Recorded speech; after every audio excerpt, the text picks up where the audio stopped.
otro día se produjo el juicio a Quim Torra por desobedecer la orden de retirar los lazos amarillos de edificios públicos durante la campaña electoral. En este juicio volvimos a ver los tintes de épica que los líderes independentistas buscan dar a cualquier acto en contra del Estado español. Estos hechos, que pasarán desapercibidos para muchas personas y que no pretendo analizar, me llevan a realizar una reflexión con dos vertientes, una vertiente política y otra psicológica e histórica. Por el lado de la política resulta curioso observar a dónde hemos llegado, cómo ha sido y por qué. Hay que tratar de hacer un esfuerzo de abstracción y de alejarse un poco para ver la situación en toda su plenitud y poder analizarla como se merece. Podría discutirse mucho de cómo se ha llegado a esta encrucijada independentista en Cataluña, que parece no tener solución, y cuánto se corresponde con un sentimiento latente que ha explotado o con una manipulación sostenida en el tiempo que despliega este movimiento a merced de la conveniencia política del momento. Pero creo que el interés real de la reflexión ha de ir más allá de esto. En mi opinión, hay dos vías que requieren explorarse. Por un lado, hemos de reflexionar sobre la solidez del Estado-nación moderno. Es cierto que nuestros estados modernos con democracias liberales han sido una de las formas más estables de estructura política de nuestra historia, si no la que más. Es, en definitiva, lo más conveniente que hemos conseguido construir como sociedad en toda nuestra historia.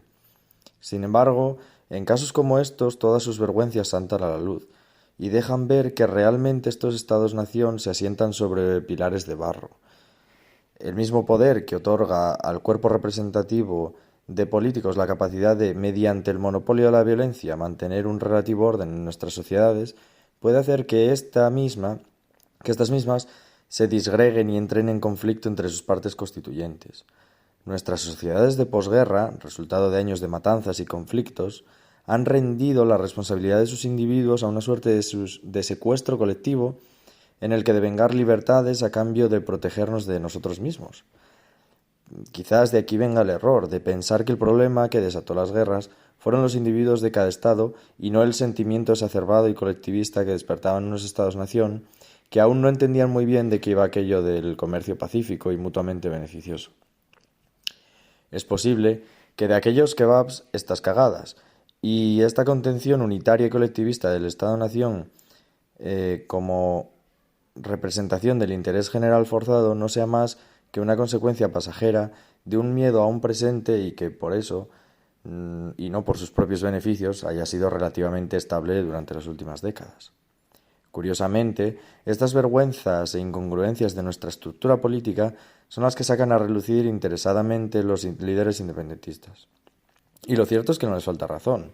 Es difícil contrarrestar algo que no es más que tu propia imagen frente al espejo.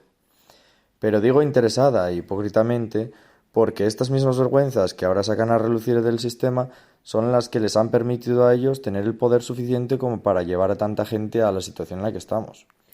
Además, su movimiento no pretende precisamente cargarse estos defectos del sistema, sino simplemente replicarlos en un entorno en el que ellos tengan el control absoluto de los mismos. De modo que lo mismo quieren los unos que los otros, seguir frotando la lámpara del genio, su lámpara del genio, mientras que son perfectamente conscientes de que la mierda que se tiran entre ellos es la que les permite tener esa lámpara en su poder. Y de aquí deriva la segunda vía sobre la reflexión, sobre la que reflexionar, y es que, ¿qué cojones estábamos pensando cuando decidimos otorgar tantísimo poder a una panda de psicópatas, ególatras y mentirosos que fueron y son capaces de enfrentar, manipular, matar o torturar a millones de personas con tal de satisfacer sus deseos? Cada día me sorprende más la contradicción que supone que la gente odia a sus políticos y que sin embargo voten una y otra vez por darles más poder sobre sus vidas. Es como una suerte de síndrome de Estocolmo infinito. La reflexión psicológica e histórica va por el lado de la épica, de cómo al ser humano le encanta crear héroes y villanos, y de cómo el tinte épico surge en cada movimiento emocional, y cómo la razón desaparece, si acaso estuvo en algún momento, y el ser visceral toma el control del individuo y del grupo.